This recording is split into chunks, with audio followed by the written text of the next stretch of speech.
Welcome to the award-winning Dare to Dream podcast with Debbi Dachinger, covering metaphysics, ETs, shamanism, and channeling. Here you will find spiritual inspiration from today's thought leaders, along with cutting-edge insights from our interstellar brothers and sisters and ancient shamanic wisdom. Now, here's a new episode of Dare to Dream with your host, Debbi Dachinger. Hello and welcome to Dare to Dream. This is Debbi Dachinger.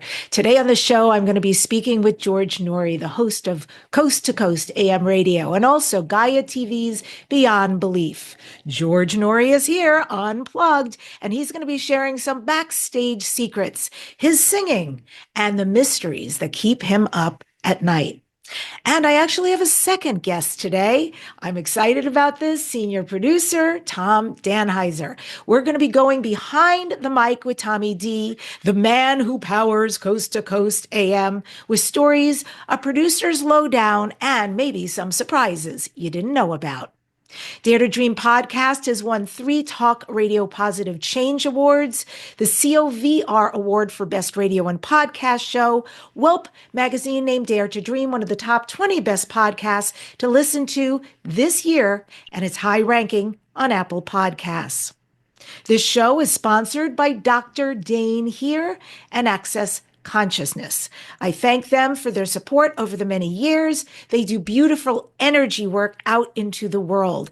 So if you'd like to take one of their classes or become a facilitator, go to drdanehere.com. Folks, have you wondered what your galactic ancestry is? You can unlock your cosmic potential with a free starseed report and a video exploring various types of starseed. It's very captivating information. And here you can uncover, finally, your galactic origins. And it's very detailed. So don't miss this opportunity to connect with your star lineage. Go to DebbiDachinger.com/starseed. That's DebbiDachinger.com/starseed. Well, up first, my guest, George Noory, host of the nationally syndicated Coast to Coast AM, captivates millions of listeners with discussions on the paranormal, time travel, alien abductions, and conspiracies. He's a seasoned broadcaster with an Emmy-winning news career. George Noory took over Coast to Coast AM in 2003, following Art Bell's retirement.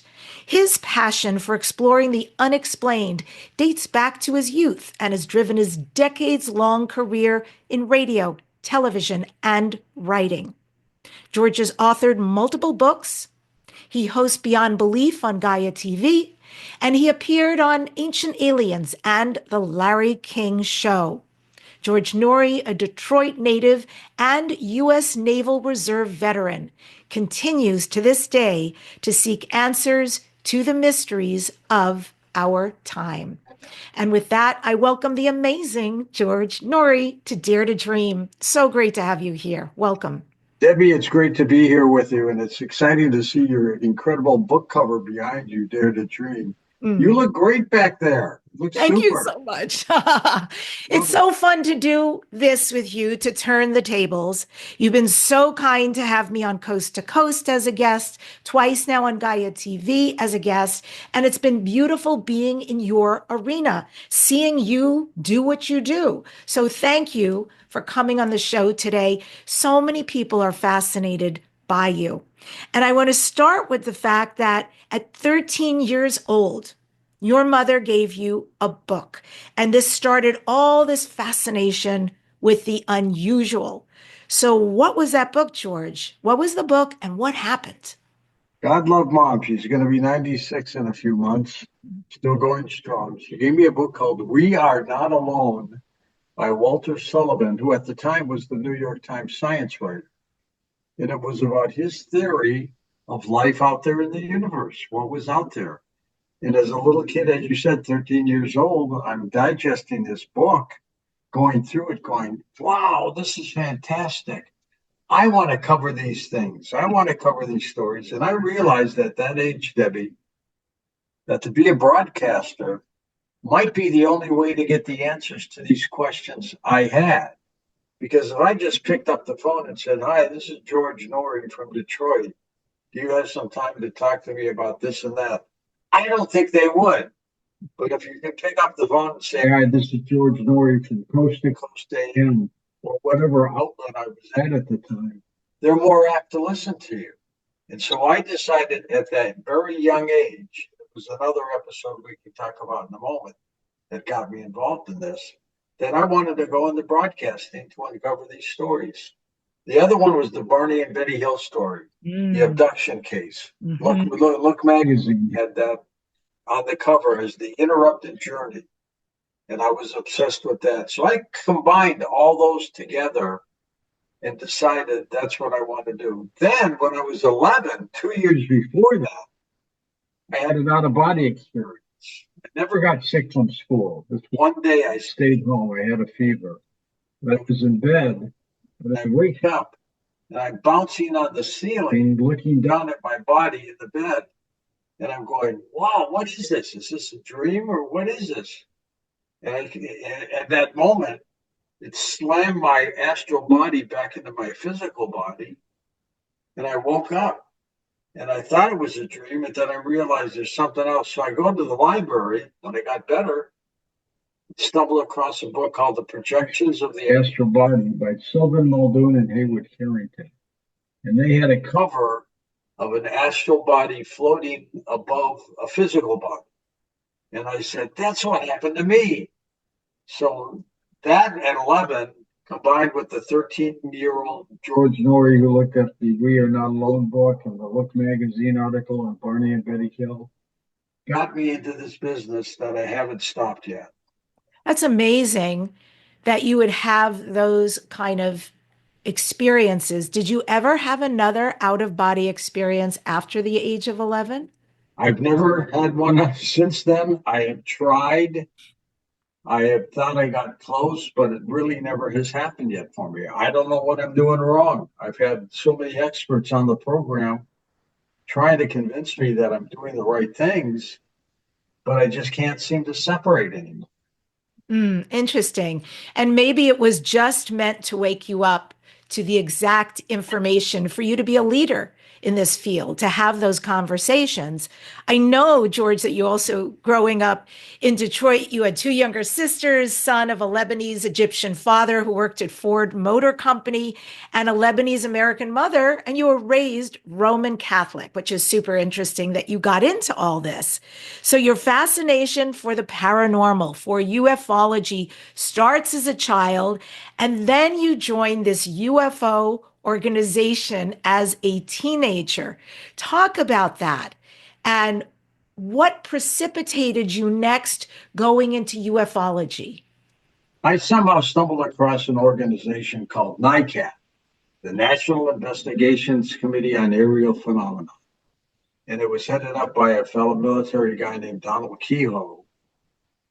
And it was about UFOs. And he had experts joining it, scientists, theologians, experts who believed in life out there as part of this organization. And I joined it at that very young age. And I remember getting the mail. I got a little admission card, George Noory, member of NICAP. And I was so excited about it. But that helped me get into this field of information and investigating UFOs. And I just never stopped, Debbie. I never stopped. I also recall watching you on Gaia TV, and you were interviewing somebody, and you told an absolutely beautiful story about an experience you had as a child with an angel, and it had to do with a fire. Will you share that story? My mother was born in Fitchburg, Massachusetts. Her father came from the Middle East and started a furniture company. In addition, it was called the Union Furniture Company in Fitchburg, very successful. But what he did was not only did he build a furniture store on the bottom level and the ground level, but he built this massive apartment complex on top of it, where he rented out maybe 10 apartments to individuals in the Fitchburg, Massachusetts area. Well, he built for himself into the apartment complex a large apartment for his family. My mother had a couple brothers, a couple sisters. And so he built a two or three level apartment on top of the other apartments for them. And every summer we would go back to Fitchburg, Massachusetts. She'd see her parents and her family, and we'd stay there for the summer before we came back to Detroit for school. One night, I'm asleep on the second level. My parents were on the top level, the third level. And I'm awoken by a fire department guy who's got the mask on, and the place is starting to fill up with smoke. He wakes me up and said, George, get everybody out of the apartment. And I said, well, what's going on? He said, there's a fire down in the furniture store. We need to get everybody out. So I ran upstairs, woke my parents up. They're panicking. They got ready to put their clothes on, and they ran out the door. I ran out the door. There was a picture of me in the Fitchburg Sentinel newspaper, running across Main Street in my pajamas and bare feet. But we got everybody out. And the fire department took care of what they had to do down in the furniture store. My father, after everything was done, went up to the fire chief, and he said, I want to thank the firemen who woke up my son George. And he said, sir, we never got to that level. Nobody was there with George. He said, yes, somebody was. My son just told me that a fireman woke him up and got us all out of the apartment. Who is he? I want to thank him. He said, sir, we never got to that level. We stayed in the furniture store putting out the fire. Who was it? Who was that guy?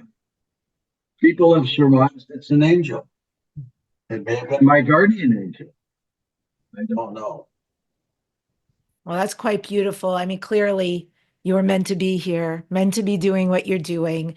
I love the fact that something from an unseen realm, but making itself seen to you, appeared probably in a guise that you could accept as a child to wake you up, save you, save your family. That's quite a story. Was anything left of the furniture store in the apartment buildings? It was just a smoke fire started by a disgruntled husband or boyfriend of my mother's sister. Oy. And he started it where the mattresses were in the furniture store. But they got it out, thank God. But to this day, I've always wondered, who was that fireman? Who was he?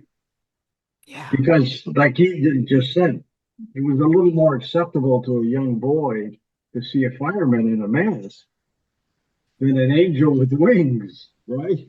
Yeah. Absolutely. Although you never know with children. Children are so open, but clearly for you, that was perfect and maybe alarming enough. Maybe there was also that element of needing to be alarmed enough to fully wake up in order to wake up your parents. So it worked. It worked. Fascinating little reference points throughout your childhood, knowing what you want, going after your passion, deciding broadcast is the venue for you. And then, of course, you have a career, and then this huge opportunity comes along where you are asked, will you please fill the shoes that are going to be left by Art Bell? That's big time. How was that for you? That offer, that choice to take the opportunity was exciting, scary, fascinating? After a broadcast career, I got out of broadcasting and went into corporate public relations. And I was bored out of my mind. It's not a bad job, but I was bored. I got a job as a radio host in St. Louis, and I called myself the Nighthawk. And I wanted to resurrect my career, but it was difficult. Once you get out of the business for a while and try to get back in, it's not that easy. So I had this local talk show called The Nighthawk, where I did interviews like Art did on Coast to Coast. Same people, same guests, same venue. all the plus the little local angle to St. Louis and things like that. Well, the network had heard about it because we were running Coast to Coast after my local show. And they called me up one day and said, "Would you like to fill in for Art once in a while?" I thought about it for about 3 seconds and said, "Yeah, sure." So they said, "We don't know what's going on with him, but he's starting to miss days. So what we'll do is we'll call you when we need you to fill in. We'll hook up with your station electronically, and you can do Coast to Coast." And I said, "Well, Coast to Coast starts at midnight in St. Louis. Just when I get off the air on my local show, I was 9 to midnight, Monday through Friday. The Coast to Coast was midnight to 4 or 5 in the morning." And they said, "That'll work perfectly." So there were many times, Debbi, I would get a call while I was on the air doing my local Nighthawk show that I had an hour to prepare for Coast to Coast to fill in for Art that night, who had decided very late in the evening he wasn't going to do the show.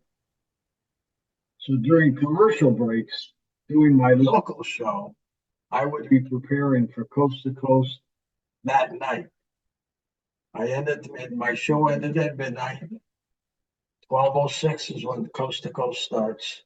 I ran down the hallway to the other studio that was hooked up with the network, had all my papers, and did Coast to Coast. Now, the engineer from Coast to Coast would say, "When you hear the theme song, if you don't hear Art's voice, you're on the air." I said, "What?" They said, "No, if you don't hear Art's voice, I'm going to tell you in your ear, go. And you're on the air doing Coast to Coast. If, on the other hand, Art stops, we know he's there. You don't have to go on tonight. We'll still pay you."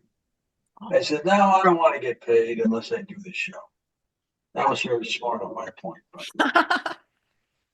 And so there would be some nights, Debbi, I'd run down the studio to the studio, hear the dun dun dun dun dun dun dun dun to the Coast to Coast theme, and there'd be no Art. And the guy would say, you're on," and I would do the full Coast to Coast show.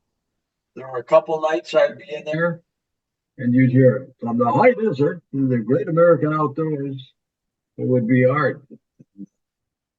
That's how it happened. Wow, that's incredible and hilarious. I've never heard such a thing that, if he doesn't show, you're on. You're on, baby. It's your program. Go for it. Wow. Wow. So here you are now. Everybody knows you, Coast to Coast, radio career, your Gaia TV Beyond Belief show. Has there been, over all these years, all these phone calls, all these cameras, ever been somebody who sat in front of you or is on the phone who shared this mind-blowing experience, something more than anything previous in your career? Can you share what that mind-blowing story or experience was and why it was so beyond for you? I could share some stories with you, Debbi, because they're all mind-blowing. They're all different.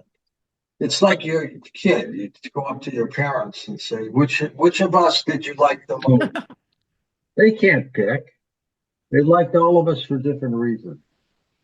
And the stories that come into Coast to Coast are the same.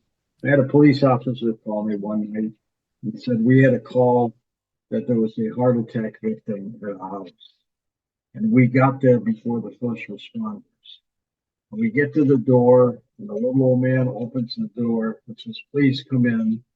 And we go into the house, and on the floor is the body of a little old man.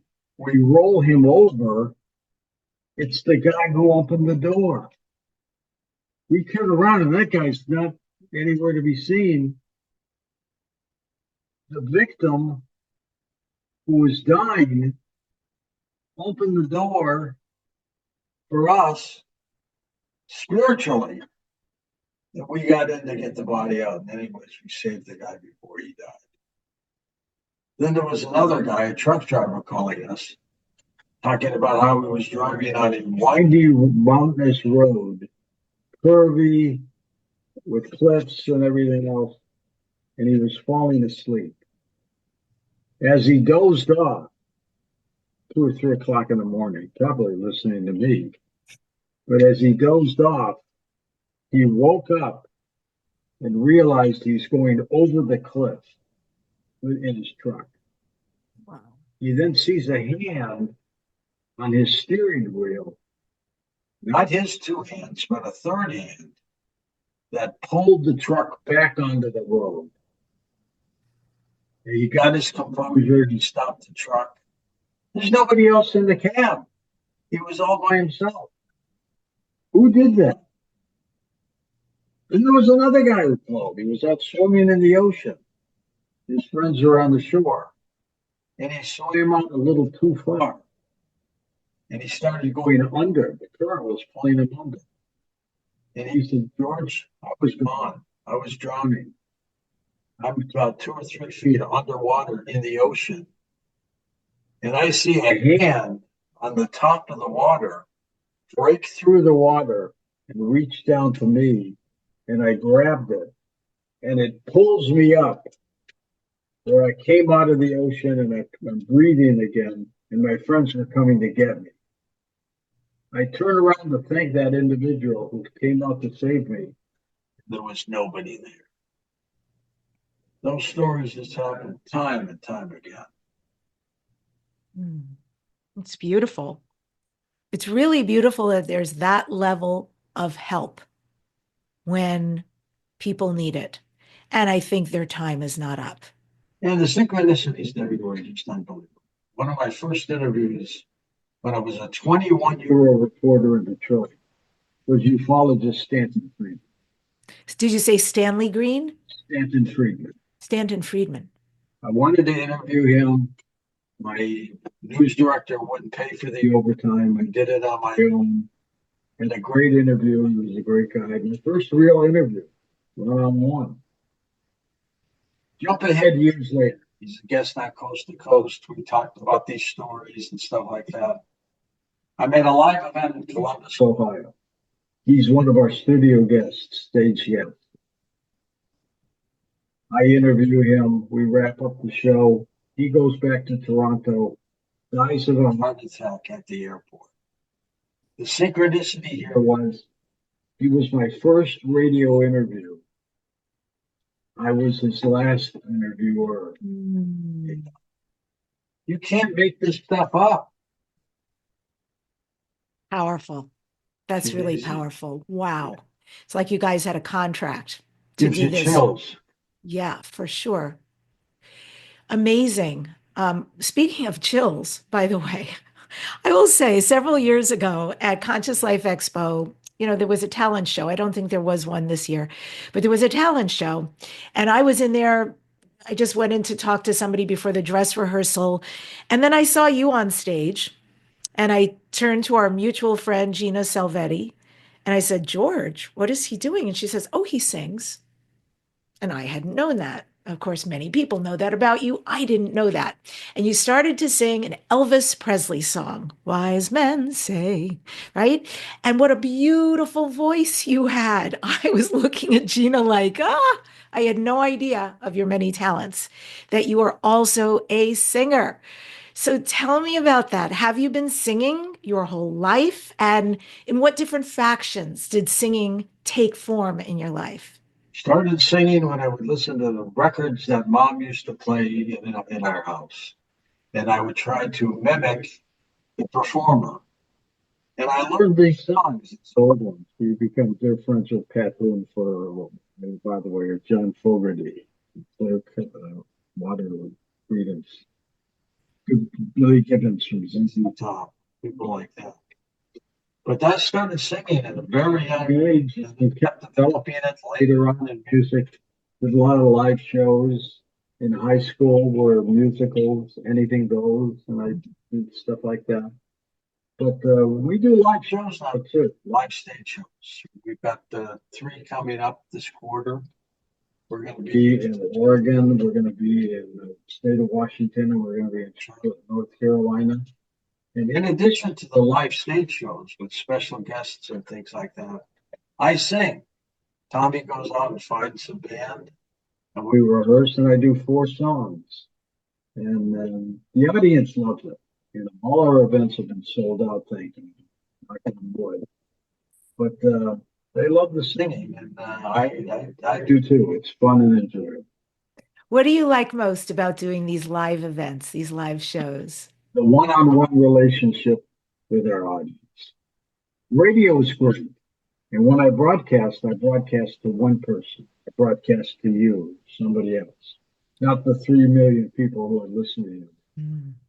But what I like about live stage shows is you actually can see them smile, see them frown, see their eyes glisten. You don't get that from the radio, right? But you get these from the live stage shows.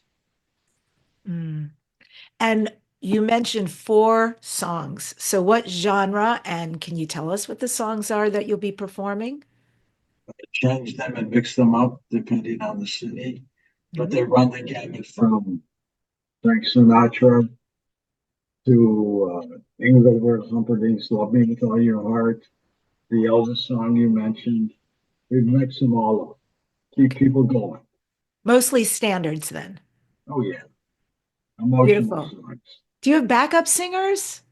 No, but that's not a bad idea. You want to do it one day? I would love. Done. Sold. You do the hoo-ah in the background. All the oohs and ahs and whatever harmony. You got it. That would be a blast. Absolute blast. We could do that. And so you said Tommy runs out. He gets a band. What kind of band? Are we talking like jazz band? Are we talking about a studio band? Are we talking about a big band? It's a combination of 3 to 5 people. A little keyboard, guitars, things like that. Well, I keep telling him I want violinists in the background, but we'll see if he does that one day. That would be beautiful. Is there a moment from one of your live concerts, because you've done them before, where something really stands out about the energy of the audience, or there was someone in particular, some event that happened at your live concert? There was a day that there was an individual lying on the seats, across 3 or 4 seats, spread eagle and almost unconscious. And police came to try to get him out, and he wouldn't leave. And they said, "Sir, where are you from?" He pointed up. The balcony was right above him. He fell out.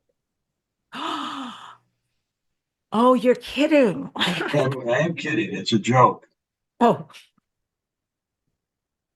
Oh my God. But we do things like that at all events. Okay. That's a bad concert. It's a bad experience. Where'd you come from, sir? Where'd you come from? Up there. Oh my God, amazing. So George, here you are, your radio show, Coast to Coast AM. I think it airs syndicated wise on more than 620 stations. Amazing. 640, Debbie, don't short me. Right on. I would never. 640, let's call it like it is, and growing. US, Canada, Mexico, Guam, and heard by nearly 3 million listeners. And worldwide on the internet. It's all over the place. There were about 400 stations joining us when I started, and we built it up to 604.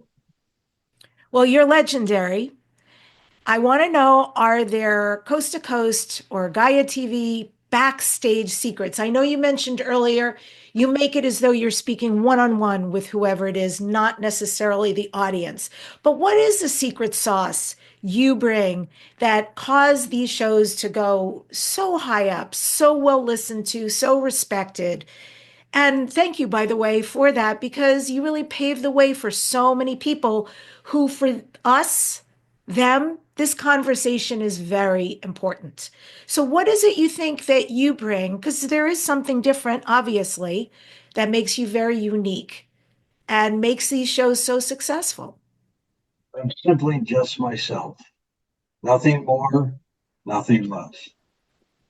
I am who I am, and I present that, and it comes through on the radio or on television or a live stage show. And there's nothing more satisfying, Debbie, than after a live stage show, for example, or a radio show where somebody calls Tom back, crying, thanking them for saving their life or whatever we end up doing. I mean, it's embracing people in our meet and greets. Even during COVID, we met people and did our thing. You can't replace that. Even during COVID, you were affecting people. Yes, absolutely. That's huge. They still had radio. They Yeah. still had entertainment, if you will, to connect with, to keep them going. And the fact that you hear from people who say, "You saved my life," that's got to be incredibly meaningful. And I know you've celebrated just last month, now almost 2 months ago, you celebrated your 22nd anniversary as host of Coast to Coast. You are also a 7-time best-selling author. George, do you have another book inside of you? Do you anticipate any time in the future writing another book? No more books right now. 7 is enough, and we'll let that happen. But there are a few more little surprises down the pike. Oh, good. I like that. I like that a lot. Surprises. And what about, is there anything after all this time that keeps you up at night? So you've been around conspiracy theories, ufology, life after death, everything curious, everything unexplained. Are there mysteries that still keep you up at night? I continue to do this show, Debbie, because I love it. And I look for the mysteries of why we are here. How did the Big Bang occur? How did the universe start? And what are we doing? And I'm going to continue doing it until I get the answers and beyond that. Beautiful. Well, I just want to let the audience know that there's going to be a link in the show notes in the description. So you can get your tickets to George Noory's live events, live concerts this year. Since we're at the beginning of the year, you can get right in at any of these states and cities that he mentioned, and everything will be laid out for you in the link provided. George, this is Dare to Dream. What do you next dare to dream? Future dreams and goals. Just to keep breathing, Debbie. Keep breathing. Thank you, George, for everything you've done for us, for this subject. We're so grateful to you. And thank you. Look forward to hearing much more about your live shows. And for folks who are interested, you can also learn more about his show and definitely listen to the program at coasttocoastam.com. George, thank you so much for coming on the show today. Thank you, Debbie. It's great to see you. And thanks you for your book, Dare to Dream. Great job. Yeah. And folks, now we're going to head into part 2. This is so fun that we're doing this way because we're going to be bringing Tommy D. Danheiser onto the program. So we're going to have a little switch of guests here, and I'll give you his bio. Tommy D. Danheiser. He's the man, the legend behind what you see. So the senior producer for the nationally syndicated Coast to Coast AM radio program. Tom is a native Californian. He started out his radio and TV career as a big band DJ. And just between you and me, he still has a hand in music. He runs a music show. He went on to work at several Los Angeles radio stations, including KABC, KLOS, KSPN, and Radio Disney. And Tom joined Premier Networks in 2002, where he produced the network radio show, The Motorized World of Leon Kaplan. Tom has produced pilots for the Sci-Fi TV network, served as associate producer for the Susie Orman Show, and he is the co-creator and executive producer of the Gaia TV program, Beyond Belief. You can learn more about Tom at tommydnheiser.com. entertainment.com. Let's see if Tom is here with us now. Woohoo! Welcome, Tommy D, to Dare to Dream. It's great to have you. Debbie, can you hear me okay on this? I hear you great. And what I love Wonderful. most about you being here is that we could say and build this as Tommy D and Debbie D and just end it right there. You can do anything you want. That's fine. I got to tell you, though, I got to follow George. I don't know if I can do that, but we'll give it a shot. Yeah, I know. Big shoes, but still, you're the guy.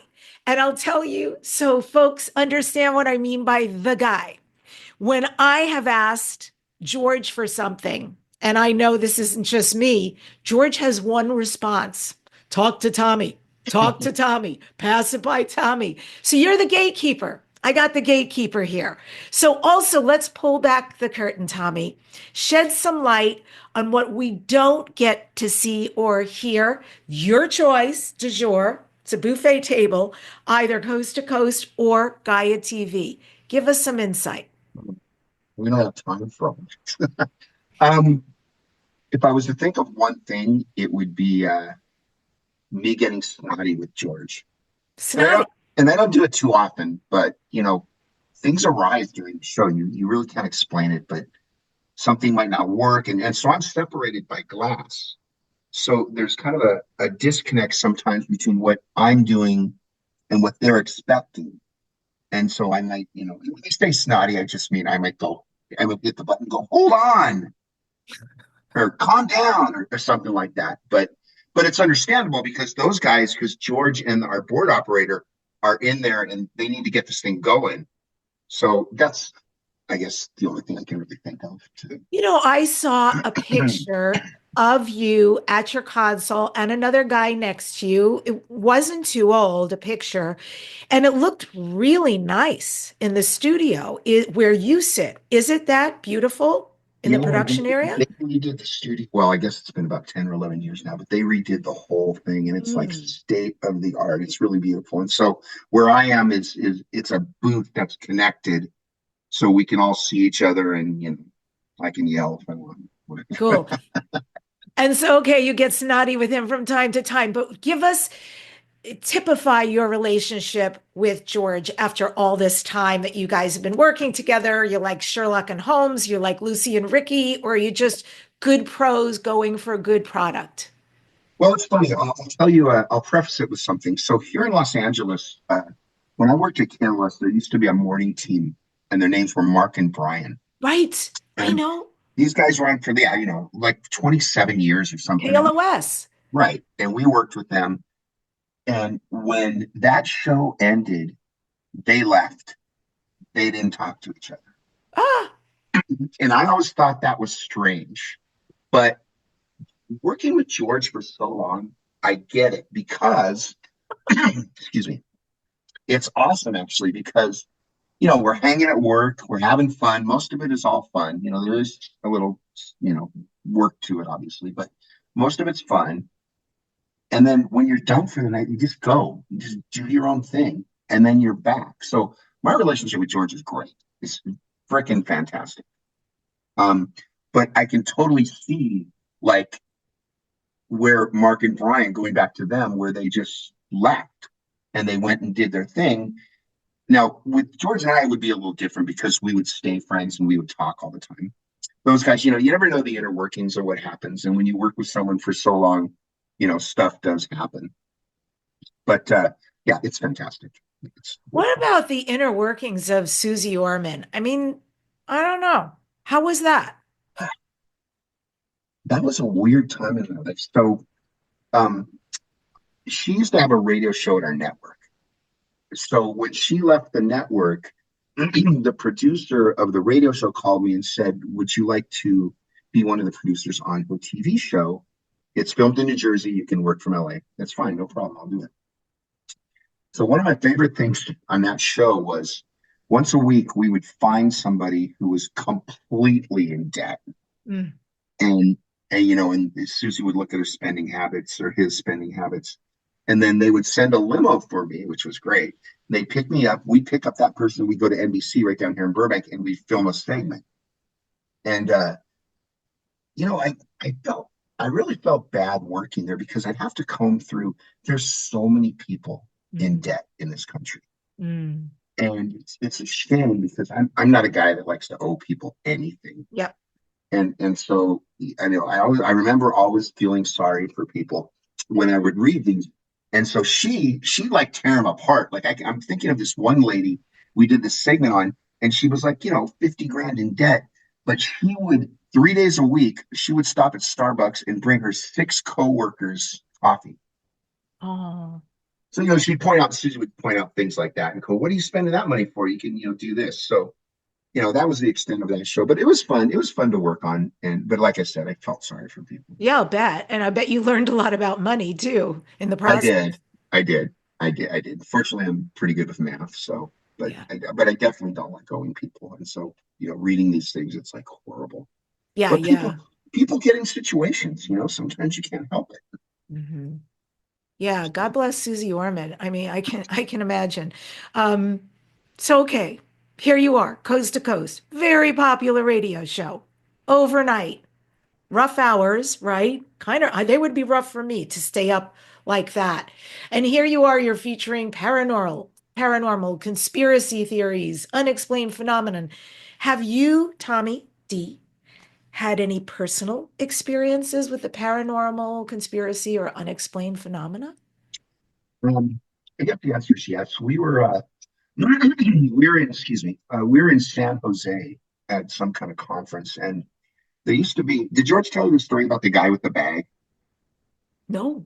Okay, so we go to these different conferences. People would hire us to go, and there'd be this guy, and he was kind of mountain dressed, I guess for a better phrase, and he had this brown bag, and he would always follow us around. I was like, who is this guy? Who's this guy? So in San Jose, he was there. And I finally I couldn't take it anymore. So I just confronted him. I said, dude, you're always following us. Who are you? The guy's name was Ed Grimsley. And he owned these night vision goggles, the ones like the Marines use.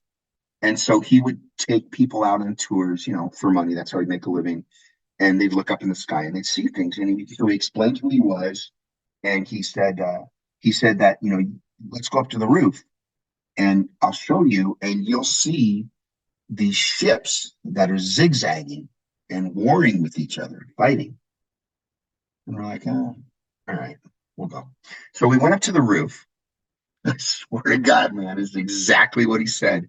These goggles are so cool. And you see all this great stuff in the sky that you don't usually see. And these things were zigzagging, man. I can't tell you they're UFOs because, I didn't see green or purple men and I didn't see a ship that looked like a UFO, but I did see these objects that were zigzagging. I don't think they were satellites. Satellites don't move that way. So that was pretty anomalous. Other than that, I haven't really experienced too much. I'm a hard sell when it comes to that. I mean, I believe in it, but for some reason it doesn't come to me. It doesn't, people talk about how they're dead relatives and people visit them and say I'm okay. And, I haven't had one come to me and say I'm fine or I'm doing okay. So I'm sure they are doing okay. They just haven't, for whatever reason, made it Yeah, over to me. that's very typical. And it's interesting. Remember Stephen Bassett, who does all the lobbying for disclosure. I mean, the guy is very famous and very outspoken, incredibly knowledgeable, has never had a UFO experience, which I Well, find very interesting. So, what do you believe in, Tommy? Talk about that as far as paranormal, but also as far as God. Like, do you believe in the existence of God? Where does that all fall for you? 100%. I completely buy the Bible.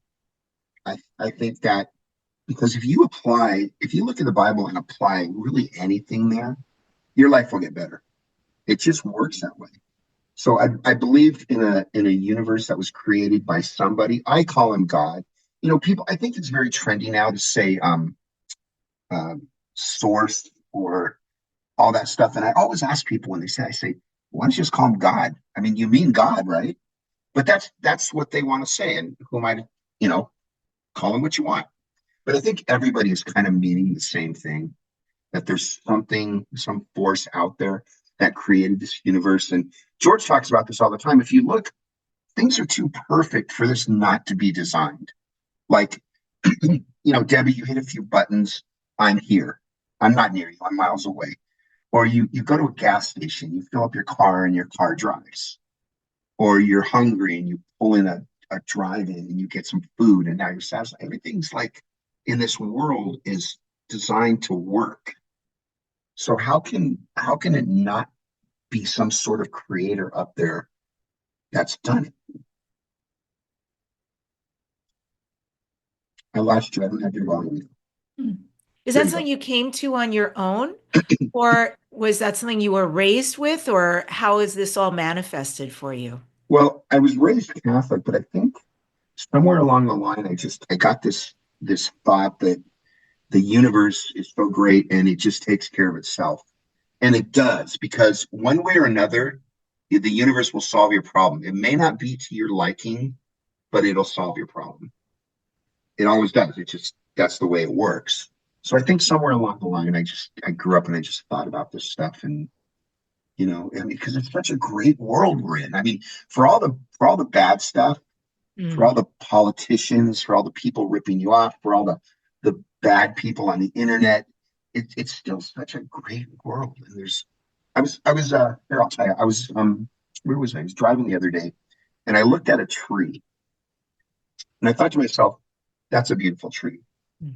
And then thought right after I thought that, I thought to myself, I wonder how many people can just look at a tree and recognize that it's beautiful. Because everybody's moving, at a million miles an hour every day, including me. Everybody has stuff to do. But do people just like recognize what's around them? So I just think it's a great time to live. Yeah, that's actually so huge to just stop and see and appreciate nature. There's so much in nature that's amazing. I know as somebody from New York originally, for me, palm trees, that is crazy. I Oh, didn't grow up with that.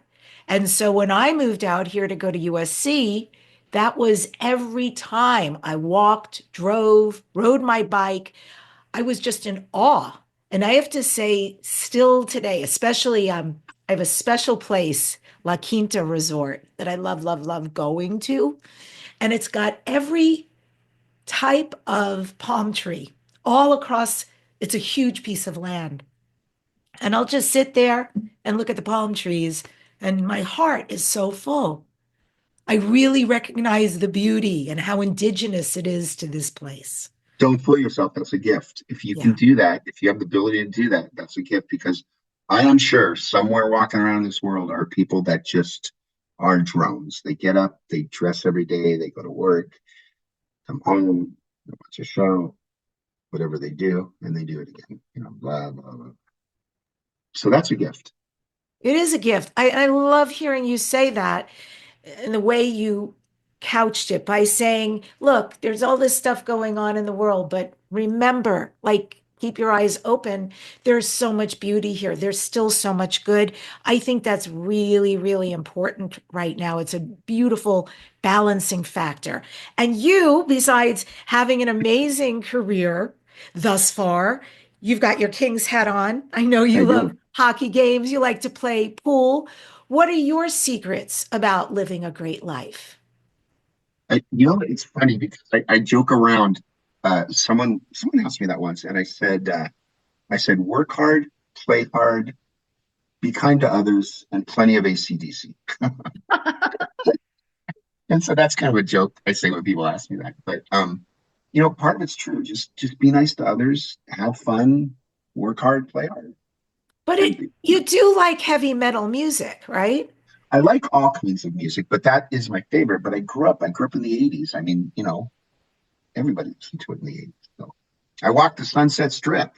Mm, I mean, you know, by the troubadour way, and all how that. did how did you know? Yeah, how did you know that though? I never told you what kind of music No, I know because, I well, like. you and I are friends. And one time I think you invited me to a concert or you were going to a concert and you mentioned the band. I'm like, oh, that's heavy metal. That's like, maybe not for me, but I was amazed. because that's like I imagine it draws a pretty interesting crowd. And I still picture people like slamming up against one another and all that stuff. That's more like what is it, where they create mosh pits. That's not really the stuff I listen to is not like grunge heavy, heavy, heavy. But having said that, you ever put on a really great piece of jazz? Oh, Amazing, yeah. amazing. And I've been fortunate enough through this job to make some really cool friends. The band ZZ Top. What is it? You know the band ZZ Top? ZZ Top, of course. Billy is a very good friend of mine. Mm, John Fogerty is a good friend of mine. mm.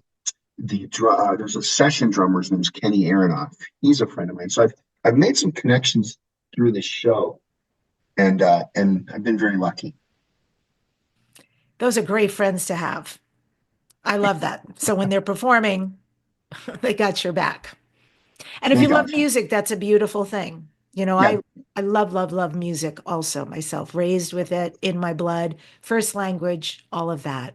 we've had all of them. All of them have been on the show, and I'll tell you, John Fogerty listens to the show probably 4 nights a week. Really? Yeah, he's more. He's not like your typical rock star. He's like a family guy, and Mm. he's a great guy. And yeah, he listens to the show. Hey, you don't know who's out there. We don't even know who's out there right now. You really So, don't, right? I mean, a lot of people. I have been told that like famous people will listen to the show, but they don't want to say just for whatever reason. Not everybody wants to admit to, believing in ghosts or believing in paranormal experiences. yeah. So you are the right-hand guy. You are senior producer of the radio and TV show, but you also have TommyDEntertainment.com. Yeah, And so, right, you produce these live events showcasing great talent. Let's talk about these and the type of events that you help put on. well, I had an idea a couple years ago. I was thinking to myself, with the things that we do on the radio show, there's so many great people and they do such good work, but they don't have glitzy names. People don't necessarily know about them. The psychic James Van Prague, right? Mhm. But you don't know the psychic Erica Busser-Haney, who is fantastic. So I was thinking to myself, there's so many people out there. Why don't we put together some sort of workshops and we can, you know, introduce them to people. Now the downside is I live in LA, so it's really not cost effective to fly people out here to do a workshop. But when we can, we put them together and we do them at a little church in Burbank.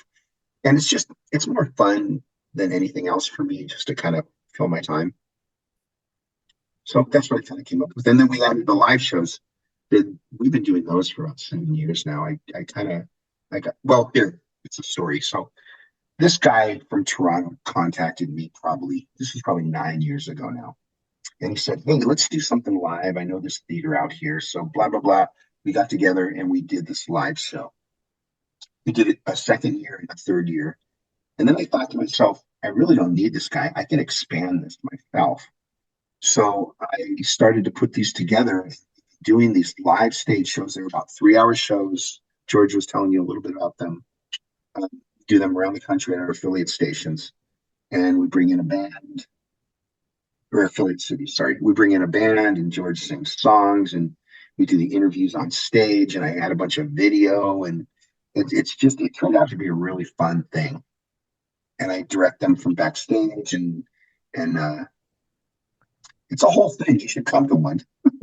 I know. Well, I just got an invitation from George to do backup singing, so I must come now. I mean, Oh, I would did really he? love to see this. I see. So he invited you to do backup singing. Yeah. And I graciously accepted. Why not? How He often didn't, would you get to back up George Noory? he didn't tell I'll me be a about it. Noriette. He didn't tell me How's about that? it. He didn't tell me about it. It's not built into the show. Right. I'm We kidding. I'm have to. kidding. I'm surprised he didn't say pass it by Tommy first, but he didn't. Let me tell you a story about George that makes me laugh. And if he sees this, he's probably going to be mad at me, but who cares? So it's so funny because every once in a while, my phone will ring and it's like a Saturday night. And it's George and he's someplace loud. I don't know where he is, but he's someplace loud. And I know he's with friends. And he'll go, hey, Get me Robert De Niro.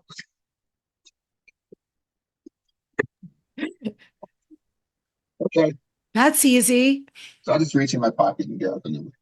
He's so funny. Beautiful. Well, has anybody ever freaked out at one of the live shows just to see George, and have they lost their mind seeing George on stage, or is everybody pretty much well behaved in the audience? Everybody's well behaved, but there was one of our very first shows. There was this listener. His name was Barry. He's gone now. He used to call the show all the time.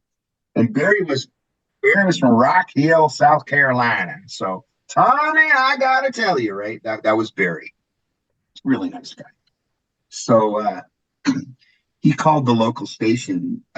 Where were we? We were in Asheville, and he was bugging the hell out of them, and so they got him some tickets, and so he called the show and he said, I gotta tell you, I got front row. This is gonna be great. So he's just flipping out, right? So Barry's great. So fast forward to the show, and right before the show, we peek out the curtain and we see how the house is filling up because we want to make sure it's filled before we start. So there's this guy in the front row, and man, this guy's dancing and he's moving around. And he's looking like he's having epileptic seizures, and he's drunk, and signs and everything. Are we on? We're gonna go on terrestrial radio, right? Oh, are you being careful of cursing? Yeah, I just almost dropped it. I thought to myself. So anyway, we're like, what the heck? Who is this guy? So we sent one of the security guards down and said, you might have to throw this guy out. It was Barry. All he was doing, he was just having fun. He was just dancing to the music because we play music as you walk in the theater. And he was just dancing and having fun. So it's kind of a fun story. But no, people are well behaved. They get in line for the meet and greet after, which is really fun. I like talking to them, and they're pretty interesting people. I was curious because I know that you have these VIP seats. So let me just go through this so folks understand, because I'm sure there's people listening who are like, okay, where do I get tickets? So the next one, and you'll correct me if I'm wrong, but the first one actually up, George Noory Live, will be Saturday, April 19th. Right, in Charlotte, North Carolina. Charlotte, North Carolina. Maybe Barry will cross the border and come in from South to North Carolina. It's going to be 5 to 8 p.m. at the Booth Playhouse. And this is supposed to be fun. It's supposed to be conversation, music. And then Tommy was just talking about special guests. It's really interesting. So the psychic therapist, Vincent Jenna, is going to be there. The dream interpreter and angelic researcher, Samantha Fay, and then near-death experiencer, Danian Brinkley. Amazing. So this is these live interviews that George is going to conduct with them. There's audience participation, the live band, which I know you pulled together, and then ta-da, the live singing by George Noory. So also, besides the seats, there are VIP seats that are available with a special package. And then also a personal phone call from Mr. George Noory. Yeah, we thought that. What is that? Is that like getting a call from the president? I don't know. If you ask me who I'd rather talk to, Trump or George, you give me a dilemma, but because I talk to George every day. I'm sure there's a lot of people that would like to talk to George. Yeah, we thought it would be kind of cool if you bought like a front row seat or wherever the seats are that we have in that package. George is going to actually call you and say hi. Which is kind of nice. In fact, we have done, I got to tell you, in meet and greet lines, we have had people where they'll come and they'll say, hi. And they'll go, my sister wanted to be here, but she had to stay home with the cat or whatever. And we'll have them call her right there live. And it's so fun because they like flip out. They go, really? I would too. Oh my God.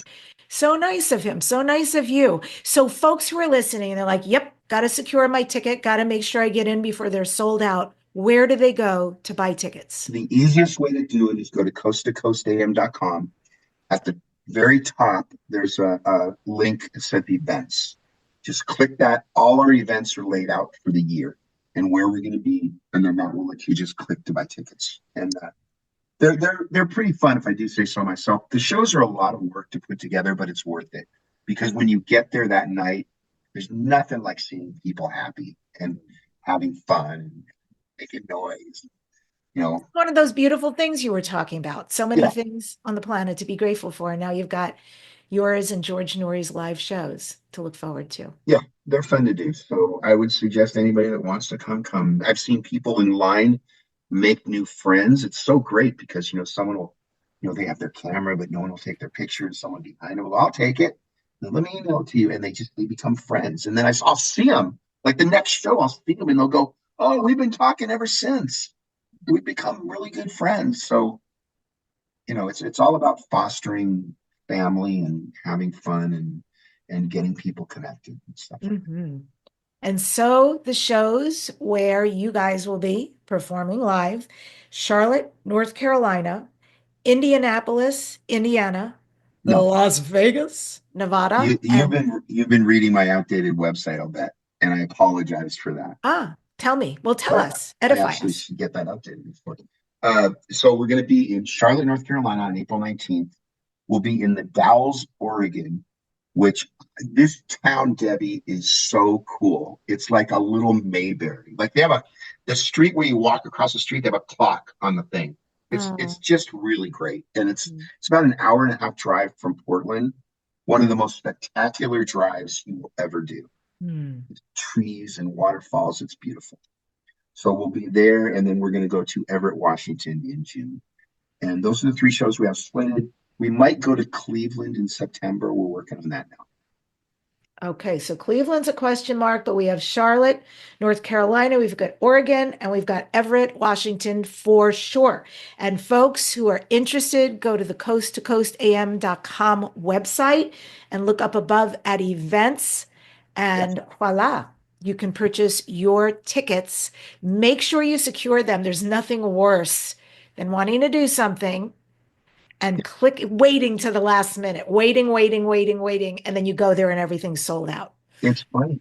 People wait. Right? They do. They wait till the last minute. I'm not one of those. Like I see something I want to go to, and I just do it because I know I don't care if it's at the end of the year. Then I know it's set, done. And in high school, I don't know how it was for you, but it was all about quantity for me as far as concerts and shows. Now it's about quality. I would rather go to fewer shows, have better seats, and really enjoy the experience. Yeah. So get them while you can, folks. That's what I say. Get them while they're hot. Get them while they're hot. Tommy D, what would you like to tell the listeners here at the end? What haven't we covered and what's still in your heart to share?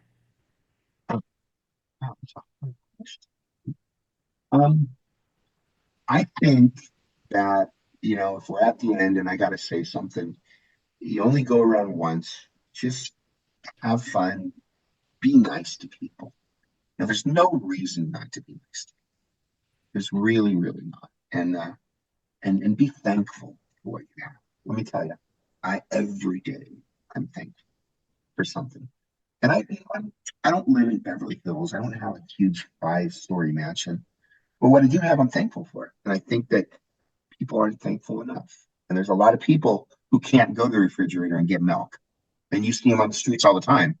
There's a lot of people that can't, just go order a hamburger. So be thankful, be nice to people, work hard, plenty of AC/DC. Thank you for the amazing work you do, Tommy D, in life sweet. And also in career. So appreciated who you are and what you offer. Tommy D, the one, the only. Thanks for coming to the show. Thank you for having me. You're very nice to do that. Yeah, my pleasure. And so I end today's show with this quote: everything in life that happens to you, good or bad, is your teacher. The secret is to learn to sit at the feet of your own life and be taught by it. Subscribe to this #1 transformation conversation, Dare to Dream podcast with Debbi Dachinger. Leave a comment. I read them all, and share. In the next couple of weeks coming up on the shows, I've got some amazing guests you're just going to love and want to subscribe, so you make sure to hear. Trinity Oracles is going to be here with 2025 psychic predictions. They promise 2025 is a crazy year in store for us. Additionally, next up, podcasts with Bob Frizzell, George Haas, and Ben Stewart. Thank you so much for joining us today on Dare to Dream. Remember Don't just dare to dream, dare to make all your dreams a reality.